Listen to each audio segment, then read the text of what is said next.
Ladies and gentlemen, welcome to another Homebrew Wednesday with your host Mike. Today we're going to be tasting another beer, and I'm going to be talking to you about a subject that I've been thinking about all weekend. But we are going to keep it short and simple. I got a lot to do tonight, so it's going to be shorter than the usual video length. We're going to talk about browns today, okay? I made a brown. It was one of my first all-grain beers. I think it must have been my second or even third all-grain beer of all time, and it was damn good. I made the recipe by looking at a bunch of homebrew recipe books and taking the best of the best of what I thought, looking online, looking at, of course, the guy at the Homebrewing, Charlie Papazan's, his amazing book that I think every homebrewer who's ever started has used, and a more older book called The Homebrewer's Recipe Guide, which essentially doesn't showcase all the different, ways of brewing, but rather just gives you a bunch of recipes, even food recipes at the end of the book, depending on the style of beer, to meats, to desserts, whatever you want. So I looked through this. They have quite a lot of brown recipes, probably have about 7 to 10 brown recipes. And I took the one that I thought would be best. I based my very amateur knowledge at the time on the British ale yeast styled brown ales. So British brown ale, essentially. And to this day, I think that that's something that I would definitely do again. I don't know if I'm as big of a fan of the American brown ale. Nutty brown ale I'm definitely a fan of, because some of the best. But the American, I find, is a little simpler. That some might argue me that, but I like a little bit of a sweeter, a little more body, a little more malty brown ale, and maybe a little less bitter of a brown ale. So that's where I fall on it. And I have with us today, I bought, there's not that many brown ales on the market in Quebec. So I bought the closest thing, which is actually a Belgian brown. It's a double. So it's Safale 8. And I know that I've had this beer, but I can't remember exactly what it tastes like. So I thought I'd describe the taste of this beer for other viewers while talking about the recipe that I made from scratch. Maybe, you guys can pick something up if you ever want to make a recipe from scratch from the best of the best. I'll tell you exactly how I did it. I'm going to grab a glass and we'll get to that tasting. I never know if I want to pour a beer violently or I just want to pour it normally. I guess violence is important if you want to showcase the true look of the beer. This one's got a very nice head, up to the light, very nice color brown. Ruby red up to the light. I mean, it's completely brown, but I see red through it, as you would normally. This glass might not have been cleaned just as appropriately as it should have been for a tasting, as I just had to taste some of my beers before, so give it a quick scrub. Anyways, I see the head dissipating fast. That's why I'm talking about that. And that's something, again, that is nice to have in a brown ale, is a nice sturdy head that sustains, that laces the glass. Nice thick head. This is semi-thick, I would say, but still quite thick, looks creamy. Again, beautiful color. Great job. Oh, wow. Nice roasted, toasted malt character. With a little bit of chocolate actually in the nose. That's quite fantastic. Also get a little bit of spicy notes, probably from the fact that it is a Belgian style brown. A sweetness definitely there, and again a roastedness, but like that a robust roastedness, probably that has a bittering taste. Oh, that's overall very nice. I'm actually very surprised at the chocolate that's coming out of there. So before I taste it though, we'll talk about maybe what I was looking for with color. Again, I was probably looking for the exact same thing, a very dark brown ale, but enough so that when you do shine it through the light, and when you're looking at certain angles in the glass, you can tell directly it's not a stout. It's just a nice brown, a nice tanned beer. And one of the other things that I was looking at, and you look at names, don't judge a book by its cover, but you look at recipe names, because generally I find homebrewing recipe books, they put the character of the beer in the name, or they make the name completely ridiculous, which is more what I do when I make my beers. So one thing I was looking for was a nut character. And again, I isolated British style recipes with British ale yeast because I thought that they would be the best to go forward with. And one that I came across that I probably used as the biggest source was the Nutty Brown Ale. And the description in this book was, this is a really good everyday drinking beer, light in body and nut brown in color. It goes down easy, almost too easy.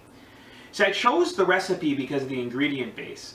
But the description was what made me not, well, I've never actually just made a recipe in beer from a book. I've always added my own touch every single time. So I looked at that and I thought, okay, look, this is a great base to start. So the base in this one was 7 pounds of pale 2-row malt, a half pound of chocolate, half pound of Crystial 90 level bonds, an 1/8 pound of black patent malt, 1 ounce of Willamette hops for bittering, 1 ounce of Perle hops for flavoring, half an ounce of Willamette hops for aroma, Irish moss, gypsum, and it actually used Whitbeard ale yeast here. And 1 cup of brown sugar for priming, whatever. Like priming, I talked about it before, that's your call. So I didn't actually use this Whitbread ale yeast. I used Safale S-04.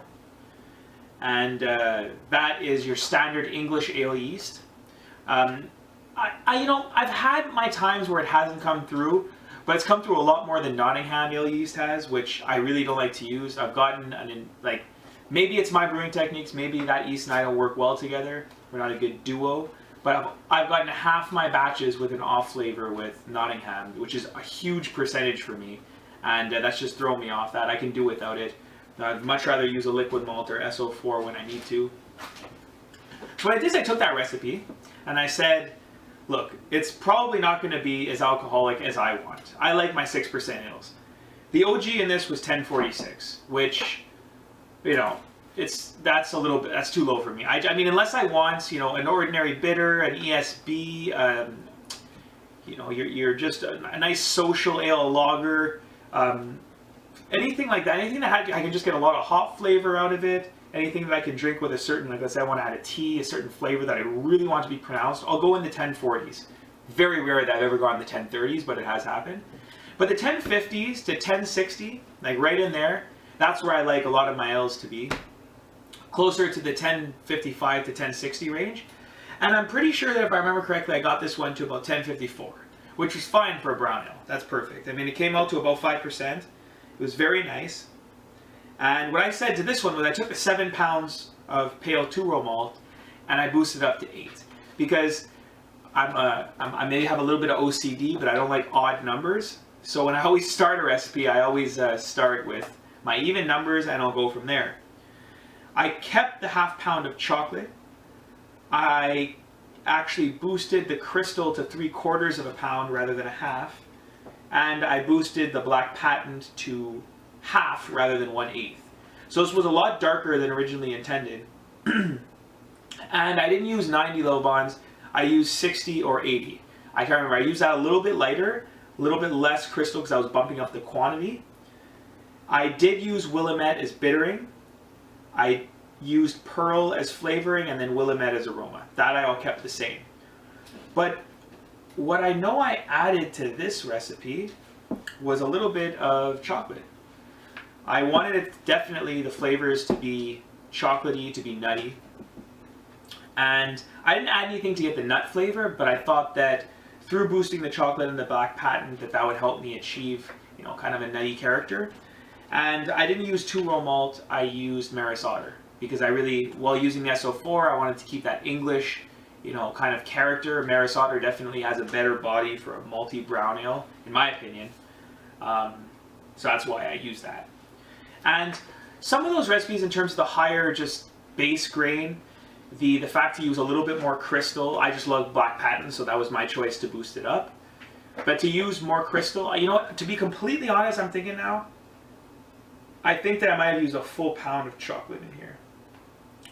Like this was a nice dark brown ale. There was no seeing from like any standard angle that the color was red through the light. It was definitely seeing that it was dark. So, I play around with the recipes that I read. I boost up. I don't think I've ever boosted down unless I was starting with, barley wine and wanted to make like a double IPA or something. Oh yeah, the chocolate flavors coming out more now this is sitting, but so are the spicy characters. Oh yeah, I just got a big whiff of the fruity Belgian, oh man, like raisins. Just fill the nose with raisins, and hard to tell what spices are there. I even get a little bit of vanilla. I definitely get hardcore raisins. Maybe a tinge of coriander. I don't know what esters this yeast is giving off. But let's definitely go in for a taste. Cheers, guys. In the taste, the brown ale, British, American, definitely takes a step back. The Belgian character comes through 100%. The spicy, very, like, surprisingly bitter, but a nice bitterness. I can tell that it's half bitter from hops and half bitter from probably roasted barley. Maybe black patent, but I know this bitterness, it's not technically my favorite. I would say that it's a roasted bitterness. It would help explain the color actually a lot more to me. Still get the heavy, and even in the taste, still get the heavy fruits, dates, not quite figs, but dates, raisins, a little bit of a sweeter, less like girthy fruit. You don't really smell the alcohol. It's quite light. Quite nice. I'm so surprised that it's almost like there's some candy in here now. Very enjoyable. Very nice. And again, coming in at 6.5, a little stronger than you would. You know, it's another bière sur lit, which, if you don't remember my last video, basically saying on yeast. This has probably been sitting for a while. It's sitting in my fridge for a few days, sitting at the dépanneur, which is like our grocery corner store, for a while. I think all the yeast settled. I don't get much yeast character, but again, it's Belgian, so it's hard to tell the fruit, the yeast, the spices. They're all kind of mixed in there. But a very nice beer. Honestly, I don't normally like Crystial Malt's beers, but their whole series with La Soifée are just, they're fantastic beers. The description, you know, as far back as the 11th century, Belgian monk brewed beers. Their subsistence depends on it. Their sustenance, sorry, those Belgian monks. Their rigor and know-how largely contributed to the development of the brewing traditions. It is in their honor that we produce La Soifée 8, a Belgian double style ale, offering malted notes, Jesus, better, sure this is 6%? Offering malted notes of dried fruits, molasses, roasted hazelnuts, ending on a smooth, light, sweet final with low bitterness. On the path of heaven. Not bad. Definitely agree with the description. Molasses, that's interesting though. That's definitely a... I don't know, it's hard to tell. The sweetness and the fruit, for me, overpowers this molasses character they talk about. But I could see it, I guess. I mean, it's not what I personally get, but it's nice. Roasted hazelnuts I can definitely see. Yeah, I mean, it's there lightly. The fruit for me really comes through. Definitely those dried fruits, like I said, dates, raisins that you're going to bite into. Very heavy on that. Very nice. Probably will you get even better, a little bit less cold than it is right now. So yeah, I mean, this is a great interpretation. You can use a Belgian ale. You can use any ale. American, Belgian, French. Might as well make a sour in the meantime. There's different types of each yeast. You can use, I mean, you could lager it. If you want to have a lot less of these, you know, fruity, and you want like the roasted character to come just through, like just roasted pretty much, less malty body, a little bit thinner, a little bit easier to drink. Even try lagering it. Why not put like a Marzen or Oktoberfest lager in it? That sounds like it would make a really nice, almost like a Munich, like a dark Munich ale. Could be kind of cool. But again, you know what? I'm willing one time for my next. I really want to make a brown ale again. The reason I'm doing this video is because I've been craving a brown ale, and they're very hard to get. A nice, well-crafted brown ale, and that's why I brought out my book and I started thinking about my last recipe. I didn't write it down, so I'm trying to recreate it. That was one of the reasons I want to talk to you guys about it. But I'm definitely down next time to somehow infuse actual hazelnuts into the beer. I mean, Rogue makes an amazing in the States, an amazing hazelnut ale. Their brown is just fantastic. I mean, it's light. It's surprisingly light. Rogue makes some crazy beers. Those guys are nuts. And this very unique, I would say. I wouldn't say crazy. I'd say unique. And honestly, like, they're crazy. I take that back completely. I just remembered their goddamn donut maple ale. Yeah, they're fucking crazy. But anyways, the point is that you gotta go to the extremes. I don't know if I'd steep or boil hazelnuts. I probably wouldn't put them in the secondary. It doesn't seem like the type of thing that I want to do that. But maybe I would. I don't know. Maybe I'd try to make a hazelnut tea to put in at bottling time or in the keg. Who the hell knows? There are many ways to do it. I would probably start with in the boil and before bottling, and then I try secondary later, just because I feel like, the potential for infection is higher than usual with using hazelnuts. But I don't know why I think that. Just a gut. So that's all the discussion that I have for today. Like I said, I got other stuff to do, so I'm going to rush out of this. Normally I'd chit-chat with you guys a little bit longer. But it's a great beer for anyone in Quebec, for anyone outside of Quebec that wants to get Safale 8, if you haven't had it yet. Great Belgian brown double. I mean, Belgian brown double is a little redundant. Nice double, Belgian brown, whatever you want to call it. Great beer. Very nice, especially if you want to just read about your recipes or do some home brewing on the side, which is what I'm going to do now. Have 5 ciders to transfer, 1 to make, and a few beers to taste. So it'll be a busy night. Okay, guys, thanks for joining. Mike, Beer Addicted, thanks for watching. Hopefully you enjoyed this video. See you guys next week. Peace.